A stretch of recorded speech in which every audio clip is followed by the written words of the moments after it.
বামেদের দখলে থাকা 15 নম্বর ওয়ার্ডটি তৃণমূল কংগ্রেস দখল করতে পারেনি।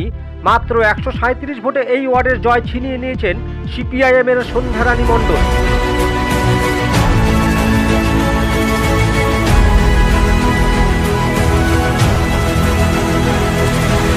উত্তর দমদমের রাজনৈতিক ইতিহাসে এই প্রথম বামফ্রন্টের কোনো কাউন্সিলর শিবির বদল করলেন।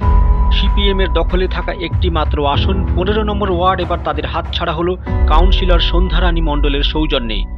সিপিএম ছেড়ে তৃণমূল কংগ্রেসে যোগদানের ফলে বর্তমানে শাসক বোর্ডের সংখ্যা দাঁড়ালো তৃণমূল কংগ্রেস 34, বামফ্রন্ট 0, অর্থাৎ একেবারে বিরোধী শূন্য হলো উত্তর দমদম পৌরসভা। আর বিরোধী শূন্য করার জন্য সন্ধ্যারানী মণ্ডলের তৃণমূলে চলে আসাতে কপালে ভাঁজ পড়ল সিপিএমের। অভিযোগ ছিল দলে এবং পদে থেকেও এলাকায় কাজ করতে পারছিলেন না কাউন্সিলর।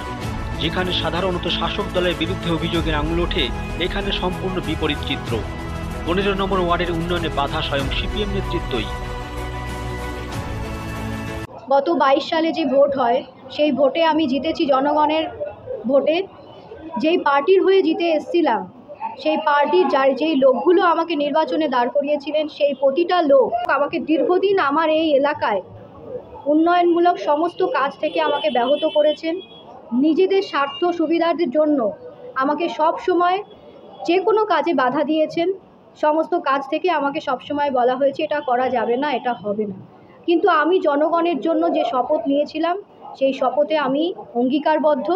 আগামী দিনে মমতা বন্দ্যোপাধ্যায়ের হাত ধরে, মমতা বন্দ্যোপাধ্যায়ের অনুপ্রেরণায় আমি যাতে আমার ওয়ার্ডের সমস্ত মানুষের জন্য যে দায়িত্বভার গ্রহণ করেছিলাম তা যাতে সুষ্ঠুভাবে করতে পারি, তাই আজকে আমার এই তৃণমূল কংগ্রেস পরিবারে যোগদান করা। 23শে মার্চ রবিবার শহর তৃণমূল কংগ্রেস ভবনে সন্ধ্যারানী মণ্ডলের হাতে তৃণমূল কংগ্রেসের পতাকা তুলে দিয়ে দলীয় বার্তা দেওয়া হলো দলের পক্ষ থেকে। বিধায়ক তথা মন্ত্রী চন্দ্রিমা ভট্টাচার্য, পৌরপ্রধান বিধান বিশ্বাস এবং শহর সভাপতি তাপস করের উপস্থিতিতে সন্ধ্যারানী মণ্ডলকে আনুষ্ঠানিকভাবে দলে যোগদান করালেন। সন্ধ্যারানী মণ্ডল যে অভিযোগগুলি করেছেন সেগুলির মধ্যে প্রধানত সিপিএমের সেটিং তত্ত্ব রয়েছে, তাকে মান্যতা দেননি সন্ধ্যারানী মণ্ডল। আবার সন্ধ্যারানীর দল বদলকে স্বাগত জানিয়েছেন বর্তমান পৌরপ্রধান তথা তৃণমূল নেতা বিধান বিশ্বাস।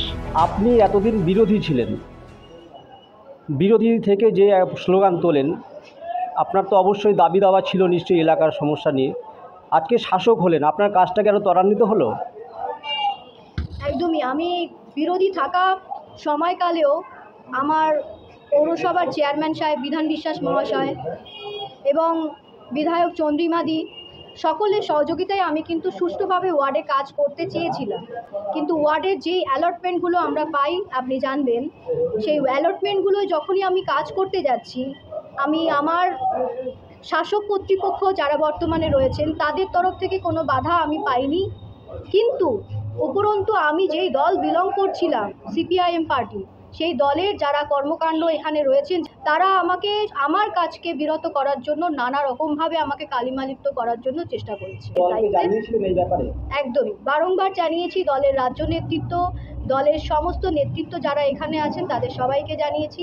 তারা সবসময় আমায় বলেছেন সেটিং করে রাজনীতি করতে হবে, যেটা আমার পক্ষে সম্ভব নয়। মমতা বন্দ্যোপাধ্যায়ের উন্নয়ন দেখে যদি কেউ যোগদান করতে আসে তাতে তো আমাদের আপত্তি থাকার কিছু নেই। এবং মেয়েটা বিরোধী ছিল ঠিকই, কিন্তু সবসময় আমাদের পরামর্শ নিয়ে এবং আমাদের সহযোগিতায় কাজ করত। ও নিজেই মাননীয় মুখ্যমন্ত্রীকে আবেদন জানিয়েছেন এবং আমাদের প্রিয় বিধায়ক রাজ্যের মন্ত্রী চন্দ্রিমা ভট্টাচার্যকে তিনি জানিয়েছেন এবং আমাদের মানবিক মুখ্যমন্ত্রী, আমাদের সর্বোচ্চ নেত্রী, তিনি নির্দেশ দিয়েছেন জয়েন করার জন্য। তাই সেই জয়েনটা আজকে আমরা টাউন তৃণমূল কার্যালয়, কেন্দ্রীয় কার্যালয়, সেখানে আজকে সমস্ত কাউন্সিলরের উপস্থিতিতে এবং বিধায়কের উপস্থিতিতে আজকে সন্ধ্যারানী মণ্ডল তৃণমূল কংগ্রেসে জয়েন করলেন। 1 বছর পরে বিধানসভা নির্বাচন, আপনার প্রতি দল কি দায়িত্ব দিল? আমি খুবই প্রস্তুত, এখন থেকেই প্রস্তুত, আজকের দিন থেকেই প্রস্তুত। তাই আমরা আজকে ফিরে এসেও জয়েনিং করার পরে ফিরে এসে আজকের দিন থেকেই আমরা কর্মসূচি শুরু করে দিয়েছি। এলাকার মানুষের পাশে উন্নয়নের স্বার্থে আমি দল যা আমাকে নির্দেশ দেবেন আমি সমস্ত কাজ সুষ্ঠুভাবে করার জন্য আমি তার যথাযথ পালন করব। উত্তর দমদমের ইতিহাসে প্রথম আপনি যিনি একজন সিপিএমের কাউন্সিলর থেকে তৃণমূলে এলেন, বিগত দিনে দেখা যায়নি।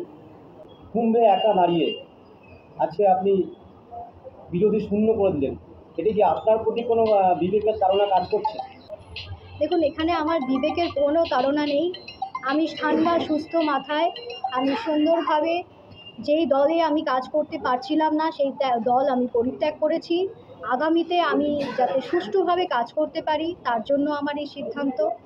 সূত্রের খবর যে এলাকায় কাজ করছিল না বা কাজে উনি বাধা পাচ্ছিলেন তার দল থেকে, দল তাকে সমর্থন দেয়নি, যে এলাকায় দাঁড়িয়ে আপনি উন্নয়নের বার্তা দেন সেখানে দাঁড়িয়ে আপনি কি কোনো অভিযোগ পেয়েছিলেন?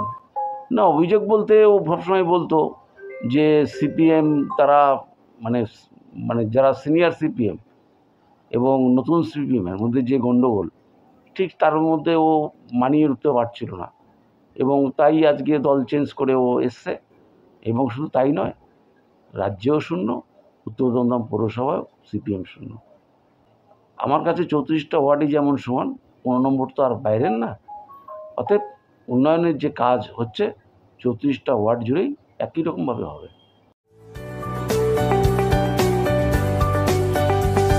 PM Star 24-এ পিন্টু মাইতির রিপোর্ট, উত্তর দমদম।